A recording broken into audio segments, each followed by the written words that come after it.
안녕하세요. 2월 20일 월요일입니다. 오늘은 마태복음 12장 31절부터 37절까지입니다. 제가 읽겠습니다. 그러므로 내가 너희에게 이르노니 사람에 대한 모든 죄와 모독은 사하심을 얻되 성령을 모독하는 것은 사하심을 얻지 못하겠고 또 누구든지 말로 인자를 거역하면 사하심을 얻되 누구든지 말로 성령을 거역하면 이 세상과 오는 세상에서도 사하심을 얻지 못하리라. 나무도 좋고 열매도 좋다 하든지 나무도 좋지 않고 열매도 좋지 않다 하든지 하라. 그 열매로 나무를 아느니라. 독사의 자식들아, 너희는 악하니 어떻게 선한 말을 할 수 있느냐? 이는 마음에 가득한 것을 입으로 말함이라. 선한 사람은 그 쌓은 선에서 선한 것을 내고 악한 사람은 그 쌓은 악에서 악한 것을 내느니라. 내가 너희에게 이르노니 사람이 무슨 무익한 말을 하든지 심판날에 이에 대하여 신문을 받으리니 네 말로 의롭다함을 받고 네 말로 정죄함을 받으리라. 아멘. 예수님께서 바리새인들을 향해서 계속해서 말씀하고 계십니다. 그들을 향해서 말씀하시는 것은 사람에 대해서 그렇게 모독한 모든 죄와 모독은 사하심을 얻을 수 있다, 기회가 있다. 뭐 윤리적인 것이나 도덕적인 것이나 이런 것, 그런 것이 대부분일 것이니까 어떻게 이 기회를 얻을 수 있는데 성령을 모독하는 것은 사하심을 얻지 못한다. 또 누구든지 말로 인자를 거역하면, 예수님을 거역하면 사하심을 얻을 수 있다. 은혜를 입을 수 있는데, 그러나 누구든지 말로 성령을 거역하면 이 세상과 오는 세상에서도 사하심을 얻지 못한다. 이건 결코 용서받을 수 없다라고 하는 것이죠. 바리새인들이 그 이야기를 듣고 있는 장면은 어떤 것인가? 왜 그런 이야기를 듣고 있습니까? 예수님께서 귀신 들려서 듣지도 말하지도 못, 보지도 말하지도 못하는 사람, 그 사람의 귀신을 쫓고 그를 자유케 하셨는데, 그것을 예수님을 통해서 하나님이 하신 그 일을 이 바리새인들은 예수가 귀신의 왕을 힘입어서 귀신을 내쫓는 것이라고 그렇게 말해 버렸죠. 그렇게 치부해 버렸습니다. 왜 그랬을까요? 그들은 예수님이 하신 그 일, 그 다들 본 그것에 대해서 부정하거나 부인할 수 없으니 다른 것으로 그것을 깎아내려야만 했기 때문인 것이죠. 바리새인들은 자기들이 가지고 있는 선과 악, 또 불의, 이런 것을 자기들의 기준을 가지고 있었습니다. 그래서 그거에 맞으면 또 그렇지 않으면 이렇다 저렇다라고 자기들 스스로가 정죄하고 있었거든요. 말로 예수를 거스리면 거역하면 용서의 기회가 있지만 성령을 거역하면 용서의 기회가 없다라고 예수님께서 단호하게 말씀하시면서 그들을 향해서 나무가 좋고 열매도 좋다, 혹은 나무가 좋지 않으면 열매도 좋지 않다, 이렇게 하는 것이다 라고 말하는 거죠. 열매로 나무를 알 수 있다라고 말씀하시면서 우리가 알고 있듯이 좋은 나무에서 좋은 열매가 맺히고 나쁜 나무에서 나쁜 열매가 맺히는 것이죠. 다른 말로 나무를 좋게 하면 좋은 열매를 거두는 것이고 나무를 나쁘게 만들면 나쁜 열매를 거둘 수 있는 것이죠. 그러면서 예수님은 더 심한 말씀하십니다. 34절에 이 독사의 자식들아, 이렇게 이야기하시거든요. 이 독사의 자식들아, 너희는 악하다, 이렇게 말합니다. 무엇에 악합니까? 하나님 앞에서 악한 것이죠. 하나님의 역사를, 성령의 일하심을 귀신의 힘을 힘입어서 하고 있는 것이라고 그렇게 바꾸어 말해 버렸기 때문입니다. 너희가 그렇게 악한데 어떻게 선한 말 할 수 있겠냐라고 말씀하시면서 너희 마음속에 가득한 것을 너희 입으로 낸다라고 말씀하시죠. 그들의 마음속에 있는 그것은 무엇입니까? 자기가 가장 높은 것이죠. 그 어떤 사람보다 자기가 높아야 하고, 그 어떤 사람보다 자기가 거룩해야 하고, 그 어떤 사람보다 자기는 오류가 없고, 그 어떤 사람보다 심지어 하나님만큼이나 그렇게 그 이 세상의 누구보다도 그런 사람이어야 하는데 자꾸 시선이 예수님께로 향하고 있으니까 영 불편했던 것 아니었을까요? 그래서 그들이 예수님을 향해서 그렇게 폄훼하고 이야기하면서 그들의 마음의 생각이 어떤 것인지 예수님이 아셨다라고 이 앞부분에서 성경은 기록하고 있습니다. 그들의 생각을 이미 아셨기 때문에 이동하셨죠. 선한 사람은 그 쌓은 선에서 선한 것 내고 악한 사람은 그 쌓은 악에서 악한 것 낸다. 이것이 너무나도 자명한 일이죠. 겉과 속이 다른 것은 오히려 더 어려운 것 아니겠습니까? 더 나쁜 것이죠. 바리새인들은 살리는 말이 아니라 죽이는 말로 자신의 내면에 있는 것들이 무엇인지 스스로 증명했습니다.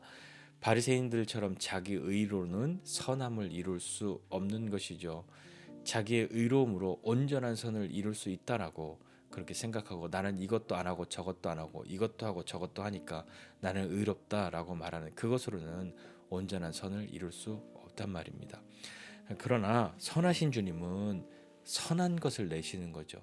선하신 주님은 선한 열매를 맺고 선하신 주님은 사람을 살립니다.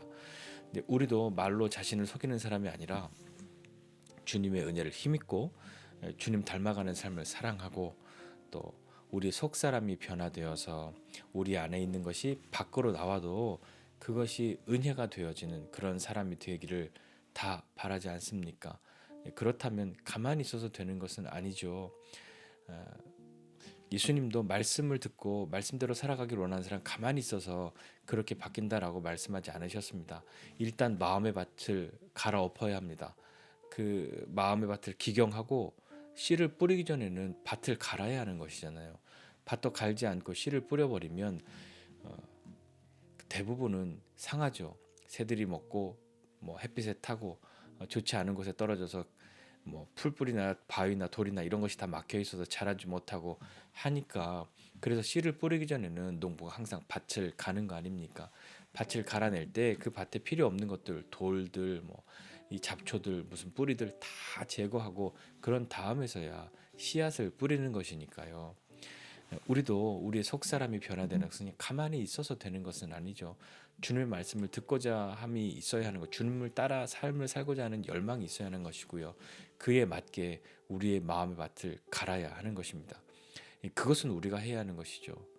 주님 내 마음의 밭도 갈아주시고 씨도 뿌려주시고 자라게 해주시고 거둘 수 있게 해주세요 라고 모든 것을 주님께 다 그렇게 그냥 맡깁니다라는 뭐 되게 멋진 말로 자기가 해야 될 것 하지 않고 모든 핑계와 그것을 주님께로 내 던지려고 하는 그런 마음의 계산으로 주님께 맡깁니다라고 하는 것은 그것은 정직하지 않지 않습니까?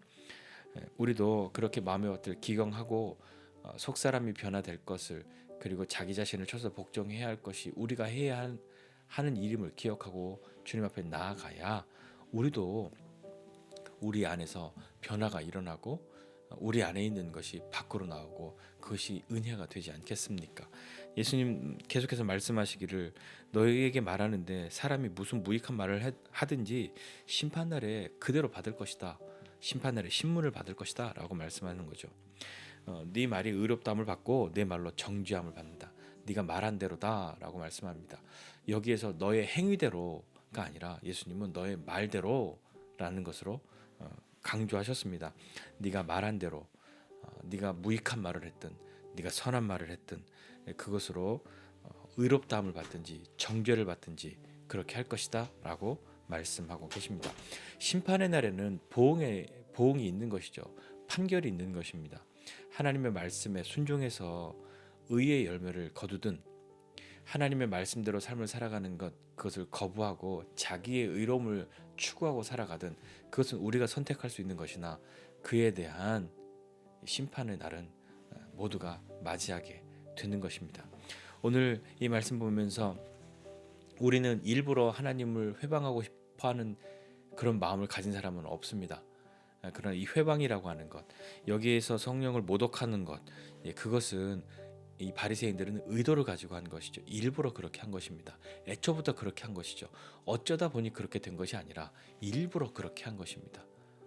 우리는 그렇게 하나님을 맞서서 회방하는 사람, 모독하는 사람 되고 싶지 않지 않습니까?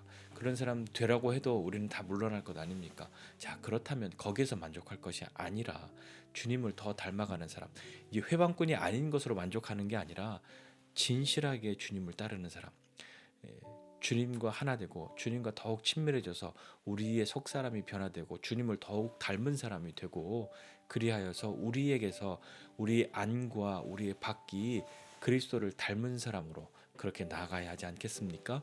회방꾼이 아닌 진실하게 주님을 따르는 사람으로 그리하여 하나님의 말씀을 듣고 그 말씀대로 순종할 수 있는 그런 사람이 되기를 오늘도 우리의 기도의 제목으로 삼고 다시 한번 우리 내면에 우리 속사람에 다른 것으로 채우지 말고 주님으로 채울 수 있는 그런 사람들이 되기를 원합니다. 안에 있는 것이 선한 것이어야 선한 것 나오고 악한 것이면 악한 것이 나올 수밖에 없습니다. 안 그런 척은 금방 드러나게 되어 있기 마련인 것이죠. 어떤 병에서든지 담아놓은 대로 물을 담아놓으면 물 나오고 꿀을 담아놓으면 꿀 나오고 그렇게 하는 것 아니겠습니까?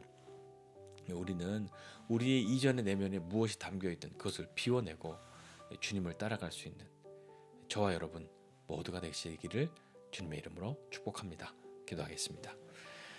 하나님 아버지 은혜와 사랑을 감사드립니다. 하나님 또 한 주간 우리의 삶을 시작하는 이 아침에 하나님께서 우리를 붙들어 주시고 함께하여 주셔서 특별히 우리의 속사람이 주님 더욱 닮아가는 사람 되고 우리 안에 있는 것으로 밖으로 나올 때에 그것이 두렵지 않은 사람, 그것을 부끄러워하지 않을 수 있는 사람 될 수 있도록 주님 은혜를 베풀어 주옵소서.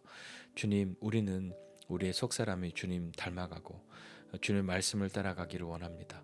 우리의 마음의 밭을 다시 한번 갈아엎고 기경하여서 주의 말씀의 씨앗을 뿌리고 잘 자라나 열매 맺는 것, 우리 안에 있는 것이 밖으로 드러나는 것이 주님을 향한 우리의 감사와 또 기쁨의 시간이 될 수 있도록 주님 은혜를 베풀어 주시기를 원합니다. 하나님 주님 앞에 우리는 주님을 모르는 사람 아니요 주님을 믿고 주님을 따르는 사람인데 주님, 우리가 주님 앞에 이 회방꾼의 삶을 사는 것이 아니라 기꺼이 주의 말씀을 따라가는, 주님을 닮아가는, 주의 말씀대로 삶을 살아가는 것을 기뻐하는 믿음의 사람들이 다 될 수 있도록 힘주시고 함께하여 주시옵소서. 감사드리고 예수님의 이름으로 기도드립니다. 아멘.